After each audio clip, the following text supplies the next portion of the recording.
Top 25 यहाँ पे science के क्वेश्चन कराएंगे। ठीक है, तो आपको पता होगा 25 से 28 बीच में आपका एग्जाम है। तो यहाँ पे जो साइंस के क्वेश्चन है, यहाँ पे आपको प्रीवियस ईयर क्वेश्चन मिलेंगे और आपको इंपॉर्टेंट क्वेश्चन मिलेंगे जो आपको 25 से 28 के बीच में आपके पेपर में आएंगे। ठीक है, तो पूरी तैयारी कर लीजिए कि इस बार पूरे मार्क्स आपको साइंस में लाना है। और साइंस और जीके मैं आपको ऑलरेडी करा रहा हूँ अपने चैनल पर, तो उसको जाके देख लेना। वीडियो स्टार्ट करते हैं। देखो भाई, पहला क्वेश्चन क्या है, आपको पता है कि साइंस में 2-4 क्वेश्चन ऐसे पूछे जाते हैं जो आपके बहुत ही इजाबी टाइप के होते हैं, आपको थोड़ा कठिन लगते हैं क्योंकि आपने पढ़ा नहीं होगा उनको। तो यहाँ पे सब क्वेश्चनों को मैंने लिया, तो आराम से सब कुछ समझते रहना। नाइट्रोजन यौगिकीकरण जीवाणु सहित ग्रंथियाएं पाई जाती हैं। नाइट्रोजन यौगिकीकरण जीवाणु सहित, तो वो आपकी चना में पाई जाती है। पहले का सी ऑप्शन राइट है। ठीक है, तो इसको याद कर लेना। निम्नलिखित में से कौन ओजोन परत को प्रभावित करता है? ओजोन परत को कौन प्रभावित करता है? तो ये क्वेश्चन मैंने कल आपको पढ़ाया था साइंस में, कल या परसों पढ़ाया था। तो CF होता है, CFC मतलब होता है क्लोरोफ्लोरोकार्बन। यहाँ पे जो ओजोन परत है उसको मतलब हानि पहुँचाता है एक प्रकार से क्लोरोफ्लोरोकार्बन। ठीक है, अब इसका क्या है मतलब, एक चीज़ बता दीजिए। ओजोन होती है जो सूर्य से आने वाली पराबैंगनी किरणों को पृथ्वी से आने से रोकती है, जो ओजोन परत होती है जो। अब सूर्य से पराबैंगनी किरणें जो होती है अगर पृथ्वी पर आने लगेंगी तो हमारी त्वचा में बहुत ही प्रॉब्लम होगी, त्वचा कैंसर भी हो सकता है उससे। तो ओजोन परत हमारे लिए बहुत सही रहती है। ठीक है, तो फिर भी ये चीज़ याद रखना। और प्रभावित करती है तो CFC मतलब क्लोरोफ्लोरोकार्बन इसको प्रभावित करती है या फिर नष्ट करती है। ओजोन परत को कौन नष्ट करता है? CFC chlorofluorocarbon. अगला प्रश्न है, नींबू के रस में कौन सा अम्ल पाया जाता है? नींबू के अम्ल में, नींबू कैसा होता है? खट्टा होता है, तो मैंने आपको बताया सिट्रिक अम्ल पाया जाता है। तीसरे का ए ऑप्शन राइट है। चलो, तो तीसरे का राइट ऑप्शन दोस्तों आपका सिट्रिक अम्ल हो जाएगा। ठीक है, ये आपको पता होगा। तो तीसरे का ए ऑप्शन यहाँ पे राइट ऑप्शन है। चलो भाई, अगला प्रश्न देखते हैं। ह्यूमस के संबंध में कौन सा कथन सही नहीं है? अब बताइए राइट ऑप्शन क्या होगा? चौथे का यहाँ पे सी ऑप्शन राइट है, ये याद करना पड़ेगा। ह्यूमस का निर्माण सूक्ष्म जीवों द्वारा होता है, सूक्ष्म जीवों द्वारा नहीं होता है, कथन आपका गलत है। ठीक है, चलो अगला प्रश्न है। देखो यहाँ क्या लिखा है, सी ऑप्शन वैसे राइट है। यहाँ पे देख लीजिए चारों ये सत्य हैं। ठीक है, ह्यूमस में अनावेशित होने से कार्बनिक पदार्थ होते हैं। ठीक है, और ह्यूमस पौधों को पोषण प्रदान करता है, मृदा के लिए ह्यूमस अच्छा होता है। ठीक है, तो वैसे सी ऑप्शन यहाँ पे पूछा कौन सा कथन सही नहीं, तो सी ऑप्शन यहाँ पे राइट ऑप्शन हो जाएगा। अगला प्रश्न देखते हैं। लोटनी घर्षण का मान कम होता है, 5वां नंबर प्रश्न है। तो राइट ऑप्शन इसका 5वां का ए ऑप्शन। जो लोटनी घर्षण का मान होता है सर्पी घर्षण से कम होता है, मतलब सर्पी घर्षण का मान अधिक होता है। ठीक है, इसमें केवल यही बात है कि लोटनी घर्षण का मान कम होता है सर्पी घर्षण से। ठीक है, सिंपल सी बात है, आपको आ गया होगा। ठीक है, चलो ध्वनि का तारतम्य निर्भर करता है। ये क्वेश्चन देखो इंडियन कोस्ट गार्ड के लिए वेरी इंपॉर्टेंट है, इस बार क्वेश्चन में आ सकता है पेपर। तो ध्वनि को जो तारत होता है आवृत्ति पर निर्भर करता है, मतलब फ्रिक्वेंसी पर। और ये भी एक क्वेश्चन बनता है आवृत्ति से कि एक माध्यम से दूसरे माध्यम में जाने में कौन सी चीज़ नहीं बदलती है, तो आवृत्ति फ्रिक्वेंसी नहीं बदलती है कभी भी। अच्छा ठीक है, विद्युत लेपन आधारित होता है, 7वां नंबर प्रश्न है। तो 7वें नंबर का राइट ऑप्शन क्या होगा? विद्युत लेपन आधारित होता है तो विद्युत के रासायनिक प्रभाव पर। 7वें का बी ऑप्शन बिल्कुल करेक्ट है। जब कांच की छड़ को सिल्क पर रगड़ा जाता है, तब देखो जब कांच की छड़ को सिल्क पर रगड़ा जाता है, ठीक है, तो कांच की छड़ प्राप्त आवेश होगा कैसा होता है? धनात्मक कि ऋणात्मक होता है? ये क्वेश्चन बहुत ही ज़्यादा पूछा था, तो धनात्मक होता है। ठीक है, तो ये पॉजिटिव होगा। ए और बी दोनों मत लगाइएगा, बी ऑप्शन यहाँ पे राइट ऑप्शन हो जाएगा। ठीक है, ये क्वेश्चन बहुत ही ज़्यादा है, बहुत लोग गलत भी करेंगे इसको, तो इसको याद कर लो। अगला प्रश्न है, चलो रॉकेट किसके संरक्षण पर कार्य करता है? रॉकेट किस सिद्धांत पर कार्य करता है? ये शॉर्टकट में ऐसे पूछा जा सकता है। तो रॉकेट किस सिद्धांत पर कार्य करता है? 9वां नंबर प्रश्न है, तो संवेग पर। ठीक है, रॉकेट संवेग संरक्षण के सिद्धांत पर कार्य करता है, तो इसको थोड़ा हो सके तो याद कर लेना। ठीक है, और जो जेट हवाई जहाज भी होते हैं वो भी संवेग संरक्षण पर कार्य करते हैं, सब याद होगा। निम्नलिखित में से लंबाई का मात्रक कौन है? लंबाई का मात्रक कौन है? तो बताइए जरा। 10वां नंबर प्रश्न का ये सभी होते हैं। प्रकाश वर्ष होता है, लंबाई का मात्रक होता है। लंबाई वही मतलब दूरी। ठीक है, एंगस्ट्रॉम भी आपका लंबाई का मात्रक, पार्सेक भी आपका लंबाई का मात्रक होता है। ये कि ऐसा होता है ना कि देखो प्रकाश वर्ष एंगस्ट्रॉम और पार्सेक लंबाई के सम मात्रक होता है, और एक प्रकाश वर्ष कितना होता है? 9.46 इंटू 10⁻15 मीटर के बराबर होता है, और एक एंगस्ट्रॉम 10⁻−10 मीटर होता है। अब दूरी का मात्रक मीटर होता है, इसलिए ये मीटर यहाँ पे आ रहे हैं, ये तीनों मात्रक होते हैं। ठीक है, चलो 11 नंबर प्रश्न दिया गया है, ग्रीन हाउस गैस है। 11 नंबर प्रश्न है, तो ये सभी होती है। ग्रीन हाउस गैस आपकी मेथेन भी होती है, जलवाष्प भी होती है, कार्बन डाइऑक्साइड भी होती है। ठीक है, मेथेन गैस में ये सभी राइट ऑप्शन है, पढ़ लेना इंपॉर्टेंट है।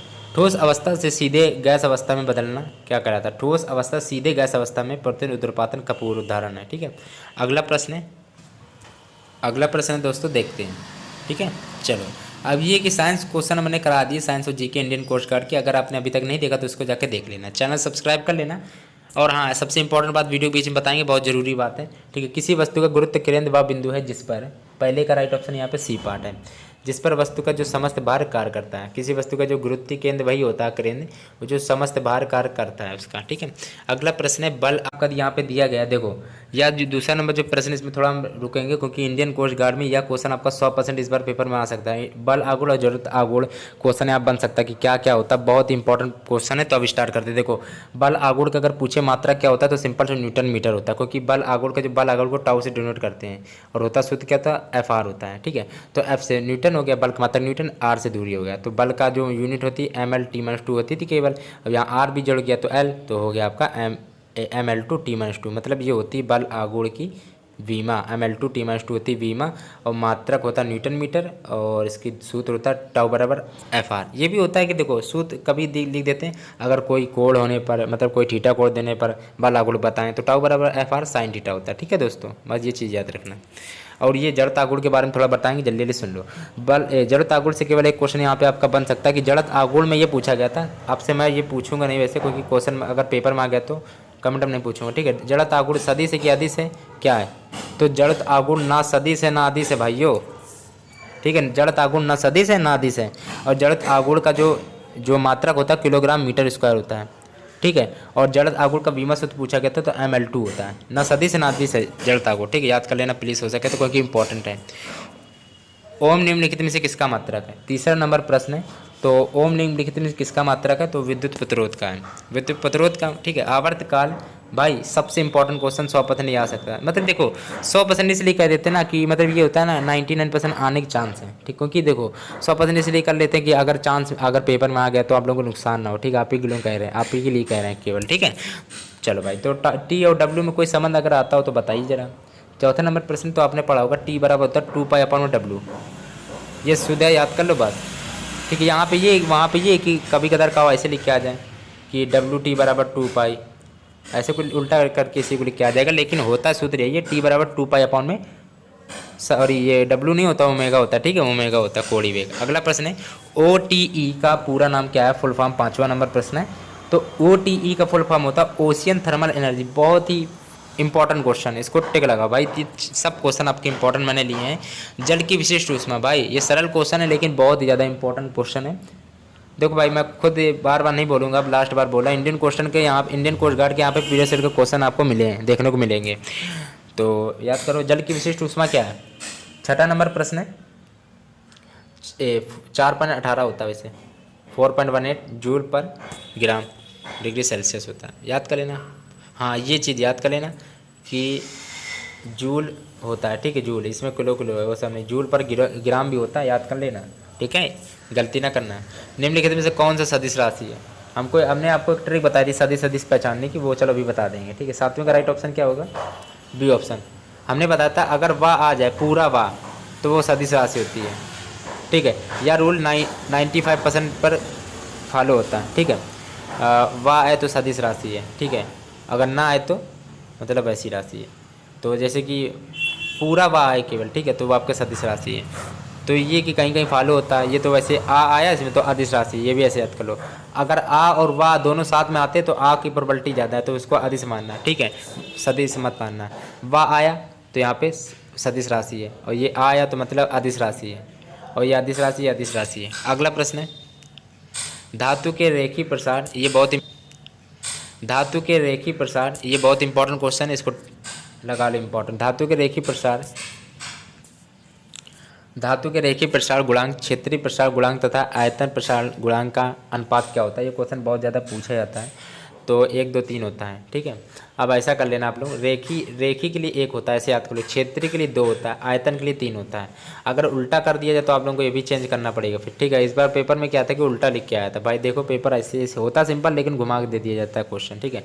तो रेखी 1 होता है और क्षेत्रीय 2 होता है और आयतन आपका 3 होता है, आयतन 3 होता है, आयतन में आ ऐसे बन के आ रहा है तो 3 हो गया, ऐसे ट्रिक से पढ़ लेना, ठीक है। अब किसके लास्ट में 3 आ रहा है, बस इसी के, ठीक है, राइट ऑप्शन।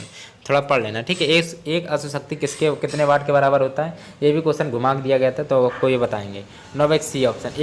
एक अश्व शक्ति बराबर होता है 746 वाट, लेकिन इस बार पूछ लिया था 1 वाट बराबर कितने अश्व शक्ति होता है, तो 1/746 हो जाएगा, फिर आपको भाग दे के आंसर निकालना है। तो इस बार ऐसा पूछ लिया गया था कि 1 वाट बराबर कितने अश्व शक्ति होता है, तो 1/746 करना पड़ेगा, फिर ये घुमा क्वेश्चन आया था। पर आप लोगों को कोई दिक्कत नहीं इस बार, क्योंकि मैंने आपको ये बता दिया। हाँ, एक इंपॉर्टेंट चीज़ बतानी थी। आज आपकी 18 सितंबर 25-18 के बीच में एग्जाम है, ध्यान समझना, क्योंकि 18 सितंबर को आज मैं आपको साइंस और जीके साइंस की प्रैक्टिस सेट करा रहा हूँ, शायद जीके की आज ये कि 4, 5 या 6, 7, 5 प्लस आज प्रैक्टिस सेट आएंगे। 18 सितंबर तारीख है, 18 सितंबर है, 5 प्लस प्रैक्टिस हटा सकते हैं, 3 के नोटिफिकेशन आएंगे, क्योंकि यूट्यूब में 3 से ज़्यादा नोटिफिकेशन नहीं आती, तो भाई 5, 6, 7, 8 के आएंगी प्रैक्टिस सेट, तो आप पूरे देख लेना, ठीक है। अगला प्रश्न है, विद्युत हीटर का तार बना होता है, ये तो सबको पता होगा, हीटर का तार पूछा गया है। 10वां नंबर प्रश्न है तो नाइक्रोम का। 1 किलोवाट घंटा में ज्यूलोक संख्या कितनी होती है। 11 नंबर प्रश्न है, डी ऑप्शन है। 3.6 × 10⁻6 जूल होती है, इसको याद कर लेना प्लीज़, ठीक है। 3.6 है तो फिर 6 से लगता है इधर, ठीक है। डी ऑप्शन याद राइट ऑप्शन हो जाएगा। विद्युत ऊर्जा नापने का यंत्र है, 12 नंबर प्रश्न है, ठीक है। 12 क्वेश्चन करके आपको करा दी तो 24 होगा, ठीक है। विद्युत ऊर्जा को नापने का यंत्र है 12 नंबर का, बी ऑप्शन, वाट घंटा मीटर है, ठीक है, विद्युत ऊर्जा मापने का। अब 1 मिनट रुकना जरा, आज आपकी फिर से बता दे रहा हूँ कि शायद आप लोगों ने बढ़ा